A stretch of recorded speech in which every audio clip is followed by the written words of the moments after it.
Hello everyone, this is Rushikesh Bankar, lecturer in Electronics and Telecommunication Department, NIT Polytechnic Nagpur.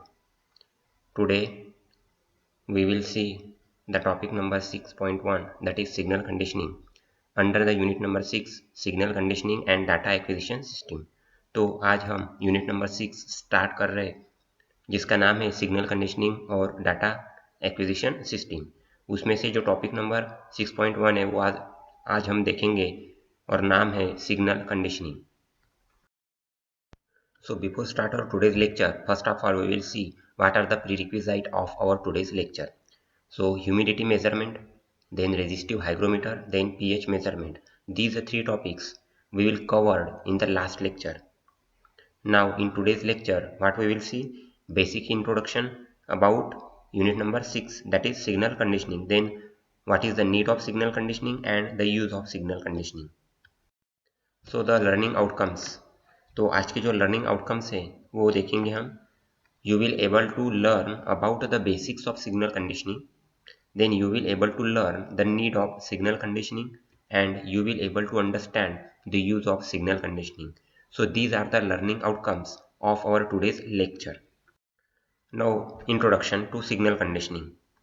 So the practical world works mostly with analog signal, that is analog signal. So it is a continuously variable signal. Analog signal is a continuously variable signal. For example, sound. Sound is a continuous signal without breaks. तो यहाँ पे देखो, ये diagram दिखाई है यहाँ पे dB time. तो जो साउंड होता है वो देखो कंटिन्यूसली है, सिर्फ उसका जो एम्पलीट्यूड है इन dB वो वेरी है. सो दिस इज ये कंटिन्यूस है, इसमें कोई ब्रेक नहीं है. So sound is a continuous signal, that is continuous signal without breaks. यहाँ पे कोई भी ब्रेक नहीं है. इसका एम्पलीट्यूड लेकिन वेरी हो रहा है साउंड का. जैसे साउंड अगर कम ज़्यादा होता है तो उसका जो एम्पलीट्यूड होता है वो भी कम ज़्यादा वेरी होगा. So second is digital signal. So the digital signals are discrete in nature. So there is specific value for certain time duration or sampling time. तो देखो यहाँ पे डिजिटल नंबर, देन टाइम और सैम्पलिंग. तो ये discrete in nature में है. इसकी जो स्पेसिफिक वैल्यू होती है सर्टन टाइम ड्यूरेशन, जैसे कि देखो ये मेरा टाइम ड्यूरेशन है इतना, तो इसकी सर्टन वैल्यू कितनी है यहाँ पे इतनी रहेगी. फिर इस यहाँ से लेके यहाँ तक जो टाइम ड्यूरेशन है इसकी वैल्यू देखो यहाँ तक है. फिर ये जो वैल्यू है ये इस पर्टिकुलर टाइम ड्यूरेशन के लिए है, बराबर है. So there is specific value, मतलब कुछ स्पेसिफिक वैल्यू है उस सर्टन टाइम ड्यूरेशन की. For example, a clock with pointers is analog system. The pointer indicating seconds continuously rotates around the scale. A digital clock, however, displays a decimal number for seconds that jumps directly from one value to other value. Now, what is the need of signal conditioning? अभी signal conditioning की क्या need है वो देखेंगे. The operation performed on signals received from transducers to convert them to a form suitable for interfacing with other elements in the process control loop is known as signal conditioning. तो signal conditioning क्या हो गया, जो operation perform होते हैं signals पे वो कहाँ से रिसीव्ड होते हैं, ट्रांसड्यूसर से. क्यों रिसीव्ड होते हैं, to convert them to a form suitable for interfacing. जो इंटरफेसिंग हमें करनी है उस इंटरफेसिंग के लिए हमें जो जिस फॉर्म का सिग्नल चाहिए, एनालॉग या डिजिटल या जो भी है, with elements in process control group, एक पर्टिकुलर प्रोसेस कंट्रोल ग्रुप में वो होता है, उसको बोलेंगे हम signal conditioning. The signal conditioning unit gives stable excitation to the transducer. The stability of the excitation source directly controls both zero and full scale output. Then the signal conditioning unit provides stable gain for processing and amplifying very low level signals generated by the sensors. तो signal conditioning unit जो होता है वो क्या provide करता है, stable gain. Stable जो gain होता है वो प्रोवाइड करता है किस लिए, for processing and amplifying very low level signals generated by the sensors.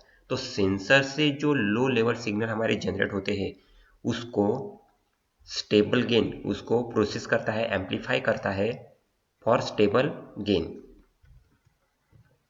For example, a strain gauge generates a full-scale output of 6.667 millivolt when excited with 3.33 volt DC। तो ये एक स्ट्रेन गेज का example दिया है जो generate करता है full scale output कितना, 6.667 मिलीवोल्ट। जब हम एक्साइटेशन जो हम देते हैं वो कितना देते हैं, 3.33 volt DC। This 6.667 millivolt sensor output is amplified to 10 volt DC by signal conditioning unit। अब जो हमारा 6.667 मिलीवोल्ट सेंसर आउटपुट है उसको एम्पलीफाइड करेंगे अप टू 10 वोल्ट DC, किससे, using signal conditioning unit. Then this unit provides isolation from line voltage and transients.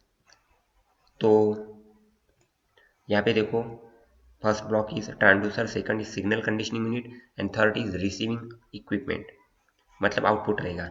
यहाँ से देखो इनपुट जा रहा है, फिर यहाँ से फिर से इधर इनपुट आ रहा है, इनपुट फॉर एक्साइटेशन, ठीक है। Now AC signal conditioning unit. So this is AC signal conditioning unit की ब्लॉक डायग्राम है। यहाँ पे देखो इनपुट में ट्रांसड्यूसर है, then goes in transducer output goes to input protection, then the output of input protection is goes to instrumentation amplifier, then this amplifier will amplify the signal, then zero correction, उसमें कुछ error आता है क्या वो देखते हैं, उसके बाद में span correction, then RMS DC, then filter, then SH circuit that is sample and hold circuit, then the output of sample and hold circuit gives to AD converter, then the output of AD converter goes to RS485 transmitter, and this is our output. So this is the block diagram of AC signal conditioning unit. The AC signal conditioning unit receives the input signal from the transducers। जो AC signal conditioning unit होता है वो input receive किससे करेगा, from transducer से। So first block is input protection। The transducer is protected from high voltage transients such as surge or overexcitation line voltage, etc. Then the second block is instrumentation amplifier। The low amplitude AC input signal is amplified using instrumentation amplifier। तो instrumentation amplifier का function क्या हो गया, low amplitude AC input signal को amplify करेगा using instrumentation amplifier। Common mode AC signal is blocked and differential mode signal is amplified। जो common mode AC signal होता है उसको वो ब्लॉक क्या करेगा, ब्लॉक कर देगा, and the differential mode signal is amplified. Then the third block is filter. So the function of filter is, filters are used to improve the signal to noise ratio of the signal. तो जो signal का signal to noise ratio होता है उसको improve करता है, उसको improve करने के लिए हम फिल्टर यूज करते हैं।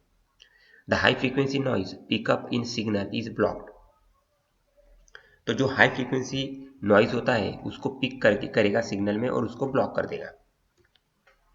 Then the fourth is sample and hold circuit. The sample and hold circuit is used to maintain the signal level constant for a set duration of time for AD conversion. तो sample और hold circuit क्या करता है, to maintain the signal level constant, जो signal level होती है उसको constant रखने के लिए उसको मेंटेन करता है, सिग्नल लेवल कांस्टेंट जो उसको मेंटेन करता है for a set duration of AD conversion time। Then fifth block is isolation। So this block protects a signal conditioning unit from voltage transients and power line shorting incidents। अब इसका नाम ही है isolation, तो ये isolate करेगा, बराबर है। So this block protects the signal conditioning unit from voltage transients. जो वोल्टेज ट्रांजिएंट्स और पावर लाइन शॉर्टिंग इंसिडेंट्स होता है उससे ये आइसोलेट करेगा, ये ब्लॉक जो सिग्नल कंडीशनिंग यूनिट है उसको आइसोलेट करेगा। Then sixth is driver block। So the driver block amplifies the signal and does VD conversion for the transmission, then AD converter। So this AD converter converts analog signal to digital signal। Then 8th is RS485 communication. For transmitting digital signal over a two-wire system to receiving unit, this block is used. तो ये block का function क्या है? To transmit the digital signal over a two wire system to the receiving unit. Then ninth is excitation voltage. So this block gives a necessary operating supply to transducer for its operation, that is conversion of physical quantity in electrical signal.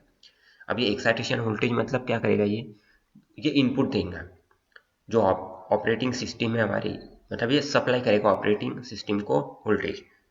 So this block gives necessary operating supply करेगा to the transducer for its. Transducer का जो operation होता है, transducer operate करने के लिए जो supply होता है, वो सप्लाई ये एक्साइटेशन वोल्टेज देता है, that is conversion of physical quantity to electrical signal.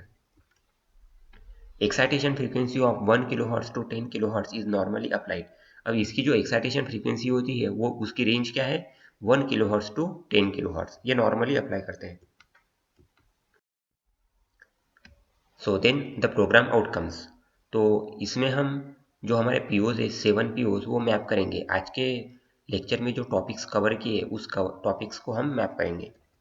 So PO1, PO2, PO4, PO6 और PO7, ये 5 पीओज हमारे आज के लेक्चर के टॉपिक्स को मैप करते हैं. So this is the so we will summarise our today's lecture.